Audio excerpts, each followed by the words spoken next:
Welcome back to AI Takeover, everybody. Today we're tackling something I think a lot of our listeners probably struggle with from time to time, writer's block. Oh, yeah. The bane of any creative person's existence. Exactly. And, luckily we've got some potential solutions, some interesting ideas to play around with. Fade on me.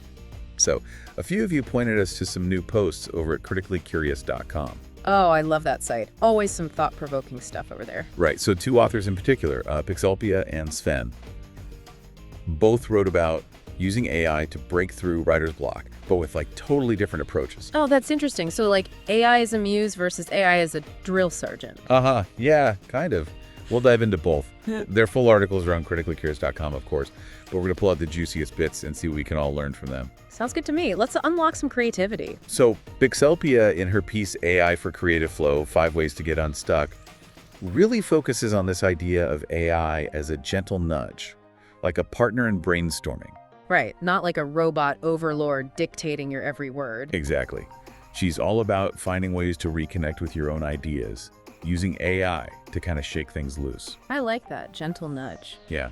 So her first technique is what she calls brainstorming buddy, no judgment zone. Basically using AI like ChatGPT to just toss around ideas without any pressure. So it's like having a brainstorming partner who never gets tired or tells you your ideas are dumb. Pretty much.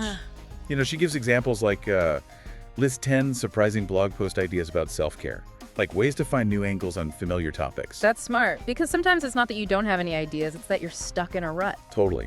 And even if the AI suggestions aren't brilliant, they can still spark something in your own brain. Oh, absolutely. Even a bad idea can lead to a good one if it gets you thinking in a different direction. Right. Okay, so then she's got this technique. Visual prompts that spark new paths.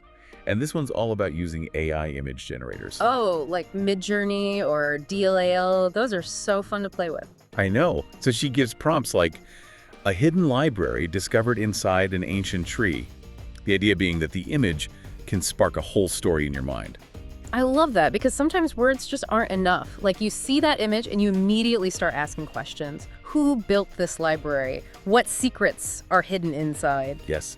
And she even suggests using ChatGPT to describe the image, which can then lead to even more story ideas. Oh, that's clever. It's like bridging the gap between the visual and the written. Right. Okay, now this next technique is one I use all the time. Revise and remix what you already have. Oh, yeah, I've definitely tried that. You've got a draft that's just not working and you need a fresh perspective. Exactly. So she suggests prompts for ChatGPT like, rewrite this paragraph to sound more vivid and engaging. You're basically asking AI to be your editor. I've used that before. Sometimes I get so close to my own writing that I can't see the forest for the trees. Same here. And the AI can point out things you might not even notice, like maybe your sentence structure is getting repetitive or you're overusing certain words.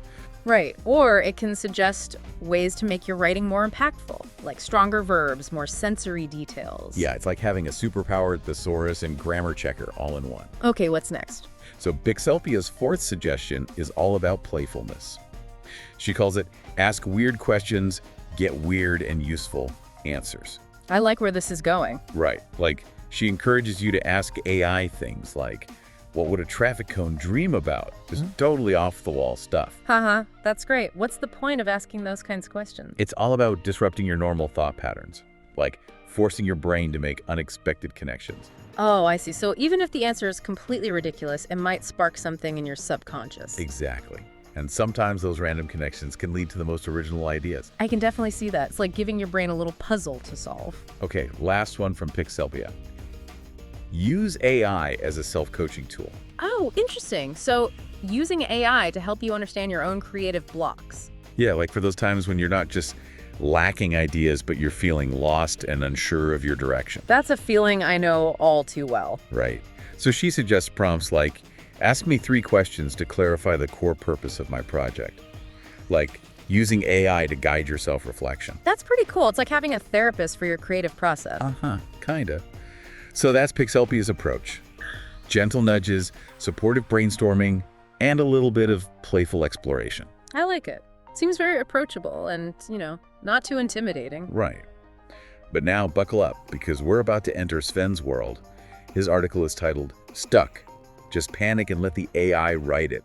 Sven's 5-step creative process. Okay, the title alone is already giving me a very different vibe. Yeah, Sven's all about embracing the chaos, using humor, and basically just letting go of any need for control. Sounds like my kind of guy. So his first step is prompt roulette, the art of asking nothing useful. And he really means it, like throwing logic out the window and giving AI the most absurd prompts you can think of. Oh, I love this already. Give me an example. He suggests things like, write a Shakespearean tragedy starring a jealous refrigerator. Or, give me a list of conspiracy theories involving houseplants. Uh-huh. Okay, I'm definitely on board with this. What's the reasoning behind that? He believes that by giving AI these totally nonsensical tasks, you force your brain to make wild connections that it would never make otherwise. That makes sense. It's like shaking up your mental snow globe. Exactly.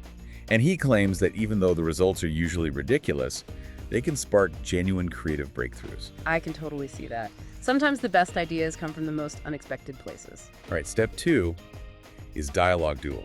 Argue with your characters and lose. So instead of just gently exploring your characters, Sven says use AI to role-play them and then challenge them directly. Oh, interesting. So it's like having an argument with your characters. Pretty much, he gives examples like, why are you so emotionally unavailable, Greg the Dragon? Like, really getting in their faces. Uh-huh. I love it. What's the benefit of that? He says it forces you to understand your characters more deeply. Like, by having to defend their actions, you might uncover motivations you didn't even realize they had. Right. It's like you're forcing yourself to see the world from their perspective, even if it's a dragon's perspective. Exactly. Okay, step 3 is bad idea generator. The worse, the better. Oh, this sounds right up my alley. I'm a master of bad ideas. Well then this one's for you. Sven says actively seek out terrible ideas with prompts like, give me 10 terrible names for a romantic thriller. That sounds hilarious. Why would you want to generate bad ideas on purpose? He says it takes the pressure off. Like by aiming for bad, you free yourself from the fear of failure. I can see that. And also, sometimes a bad idea can be a stepping stone to a good one. Absolutely. And he also points out that sometimes even a terrible idea can have a little nugget of something good hidden inside. True. It's like sifting for gold in a pile of dirt. Okay, what's next on Sven's chaotic journey? Step 4 is the remix battle. Let the AI rewrite you, then fight it. So this one's about feeding your own writing into AI and asking it to make it better, but in like really specific, often ridiculous ways. Oh, so it's like giving AI permission to mess with your precious words. Yeah, but the point is to then react to the changes, like argue with the AI, steal any good bits, and basically just use it as a springboard for revision. That's actually a really cool idea. Like, it takes the sting out of editing if you're battling it out with a robot. Right. And sometimes the AI will come up with something surprisingly good that you would never have thought of on your own. Or if nothing else, it might highlight weaknesses in your original writing that you can then fix. Okay, last but not least, Sven's final step is microwave poetry. 10 seconds or less. Microwave poetry. I like the sound of that. Quick and dirty. Exactly. Yeah. So this is about using AI to generate super short pieces of writing, like haikus, and then just publishing them without overthinking. So it's all about quantity over quality. Just getting those creative juices flowing. Exactly. Like, he believes that by setting a ridiculously low bar and not worrying about perfection, you can break through that initial resistance to writing. I can definitely see the value in that. Sometimes the hardest part is just starting. All right, so those are Sven's 5 steps. Prompt roulette, dialogue duels, bad idea generation, remix battles, and microwave poetry. Quite a journey, right? Definitely a wild ride. But I can see how both PixelPia's and Sven's approaches could be really useful for different types of writers. Totally. Like if you're feeling kind of lost and overwhelmed, PixelPia's gentle nudges might be a good place to start. But if you're feeling stuck in a rut and need a serious creative shakeup, then maybe Sven's chaotic methods are the way to go. Right. It really depends on your personality and your specific needs. And of course, you can always mix and match techniques from both approaches. Absolutely. Find what works best for you. There's no right or wrong way to do this. Okay, so we've explored these 2 very different toolkits for tackling writer's block using AI, both from those great articles over at criticallycurious.com. Make sure you check out their full articles for even more details and examples. Yes, and we'd love to hear from you. What are your experiences with using AI for creative work? Have you tried any of these techniques? What works for you? Exactly. Share your thoughts in the comments or on social media. We always love to hear from our listeners. And here's a final thought to ponder. If creativity is all about making new connections, then could AI, with its ability to generate unexpected and sometimes illogical outputs, be the key to unlocking a whole new level of creative potential? It's definitely something to think about. And on that note, we'll wrap things up for today. Until next time, stay curious and keep creating. See you next time.